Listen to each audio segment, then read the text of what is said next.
सोचने की बात ये है कि टैक्स फ्री कुछ भी नहीं रहा। टैक्स पेयर के पैसों का असली यूज कहाँ हो रहा है? कच्चे तेल के दाम दुनिया भर में कम हो गए हैं। सोशल मीडिया पर लोग सवाल कर रहे हैं कि क्या अब हर चीज की अलग कैटेगरी बनेगी? मिडिल क्लास को रिलीफ देने की जरूरत को नजरअंदाज किया जा रहा है।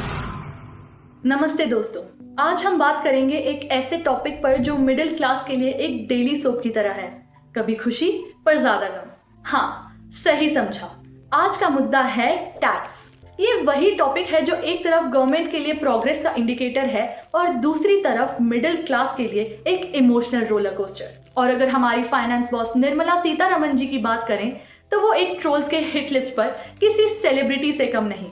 उनकी हर बजट स्पीच एक ब्लॉकबस्टर इवेंट होती है जिसमें नए टैक्स प्रपोजल्स का प्लॉट ट्विस्ट होता है और मिडिल क्लास ऑडियंस का रिएक्शन पॉपकॉर्न लेकर डिसअपॉइंटमेंट देखने तक का होता है। पर हाँ, उनके एफर्ट्स को इग्नोर नहीं किया जा सकता। Infrastructure projects, digital economy push और वेलफेयर स्कीम्स के लिए पैसा तो कहीं से आना ही है और वो कहीं हम ही हैं। सोचने की बात ये है कि टैक्स फ्री कुछ भी नहीं रहा। खाना, कपड़ा, मकान, एंटरटेनमेंट सब जीएसटी के अंडर आ गया है।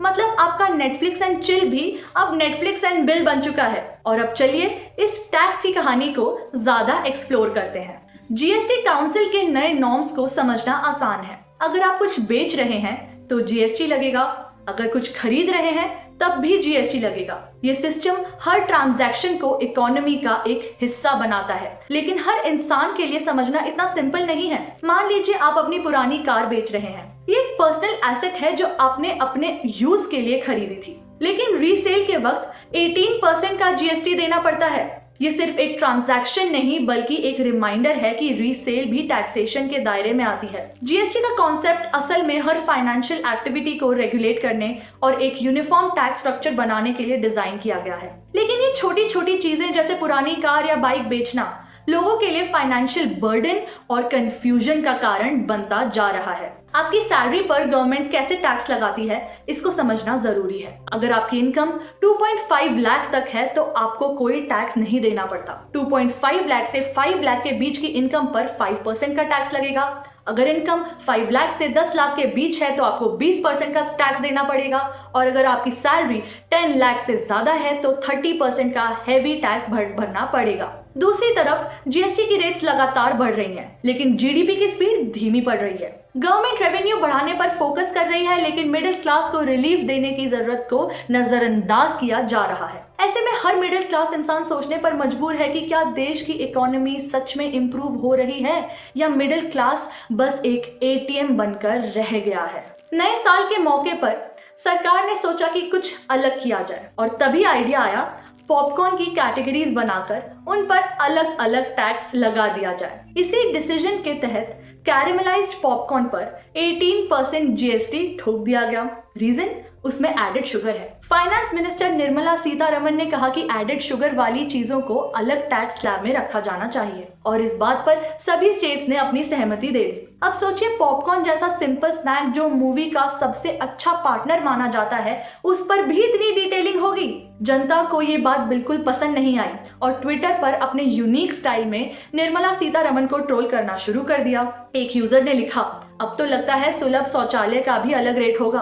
कॉमन लोग 5 रुपए देंगे, लेकिन डायबिटीज वाले 5 रुपए प्लस 18% जीएसटी भरेंगे क्योंकि उनका केस एडेड शुगर का बन गया है। सोशल मीडिया पर लोग सवाल कर रहे हैं कि क्या अब हर चीज की अलग कैटेगरी बनेगी? अगर स्पाइसी पॉपकॉर्न खाया तो अलग टैक्स लगेगा और लो कैलोरी पॉपकॉर्न हो तो जीएसटी कम हो जाएगा। ये ट्रोलिंग सिर्फ मजाक नहीं बल्कि लोगों की नाराजगी को भी रिफ्लेक्ट करती है।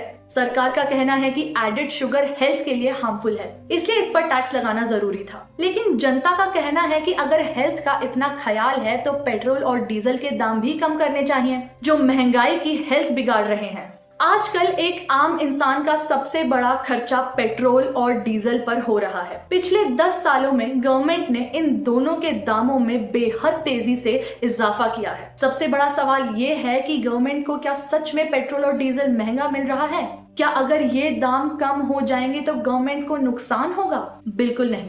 गवर्नमेंट पेट्रोल और डीजल पर हर साल लाखों करोड़ का मुनाफा कमा रही है। दुनिया भर में कच्चे तेल के दाम कम हो गए हैं, लेकिन भारत की गवर्नमेंट ने इस सस्ते कच्चे तेल को खरीदकर हमें महंगा पेट्रोल और डीजल बेचने का सिलसिला जारी रखा है। पेट्रोल कंपनीज और गवर्नमेंट दोनों मिलकर इस मुनाफे का फायदा उठा रहे हैं। वित्त वर्ष 2023-24 में हिंदुस्तान पेट्रोलियम, भारत पेट्रोलियम और इंडियन ऑयल जैसे सरकारी कंपनीज ने काफी अच्छा मुनाफा कमाया। इन कंपनीज ने एक साल में 80,000 करोड़ का मुनाफा कमाया। इंडियन ऑयल को 9,000 करोड़ का, भारत पेट्रोलियम को 2,000 करोड़ का और हिंदुस्तान पेट्रोलियम को 14,000 करोड़ का मुनाफा मिला। इसका मतलब ये है कि जब आम आदमी पेट्रोल और डीजल के महंगे दामों से जूझ रहा है तो पेट्रोल कंपनीज और गवर्नमेंट अपनी जेब भर रही हैं। और ये सब तब हो रहा है जब कच्चे तेल के दाम दुनिया भर में कम हो गए हैं। इससे गवर्नमेंट को 1,000 करोड़ तक की एनुअल सेविंग मिल रही है। अगर गवर्नमेंट चाहे तो आसानी से पेट्रोल और डीजल के दाम कम कर सकती है, लेकिन वो ऐसा नहीं कर रही है। टोल टैक्स तो हम सब देते हैं, लेकिन उसके बदले सड़कों की कंडीशन देखकर लगता है कि पैसा कहाँ यूज हो रहा है। मेट्रो सिटीज के बाहर रोड ट्रिप करना एक चैलेंज बन जाता है। स्मूथ सड़क के बदले गड्ढे और स्पीड ब्रेकर्स का सामना होता है। टैक्स पेयर के पैसों का असली यूज कहाँ हो रहा है, ये समझना मुश्किल है। टोल टैक्स का मतलब होता है सड़कों की मेंटेनेंस, लेकिन सड़कों की हालत देखकर लगता है कि उसका बजट शायद कहीं और ही जा रहा है। जब हम पैसा दे रहे हैं तो बेसिक फैसिलिटीज तो मिलनी चाहिए। अगर सड़कें ही अच्छी नहीं होंगी तो लोग टोल टैक्स देने का मतलब नहीं समझ पाएंगे। ये सवाल उठता है कि क्या टैक्स और टोल का पैसा वापस सड़कों पर लगाया जा रहा है या नहीं। सड़कों की हालत देखकर एक आम आदमी सिर्फ एक ही बात सोचेगा, टोल देने का फायदा क्या अगर सड़कें चलने लायक ही ना हो। दोस्तों, मीम्स और ट्रोल से बातें जरूर बनती हैं, लेकिन असली आवाज तब बनती है जब हम अपनी असली मुसीबत और प्रॉब्लम्स को सामने लाते हैं। आज का मॉरल ऑफ द स्टोरी बिल्कुल सिंपल है। अगर हम यूरोपियन लेवल का टैक्स भर रहे हैं तो कम से कम हमारे पास एशियन लेवल की सड़कें और हेल्थ केयर सर्विसेज तो होनी चाहिए। अगर हम इतना टैक्स दे रहे हैं तो उसका फायदा हमारे डेली लाइफ में भी दिखना चाहिए, जैसे अच्छी सड़कें, सही हेल्थ केयर फैसिलिटीज और बेसिक एमिनिटीज। हमारे टैक्स किस काम आ रहे हैं अगर हमारे आसपास के इंफ्रास्ट्रक्चर में कोई सुधार ही नहीं हो रहा। आपका क्या कहना है इस बारे में? आप भी अपने विचार कमेंट में लिख सकते हैं। अगर आपको ये वीडियो पसंद आए तो लाइक और शेयर जरूर करिए। और हाँ, ये सब बिल्कुल फ्री है, टैक्स फ्री। ऐसी जरूरी बातें हम सब तक पहुंचानी चाहिए।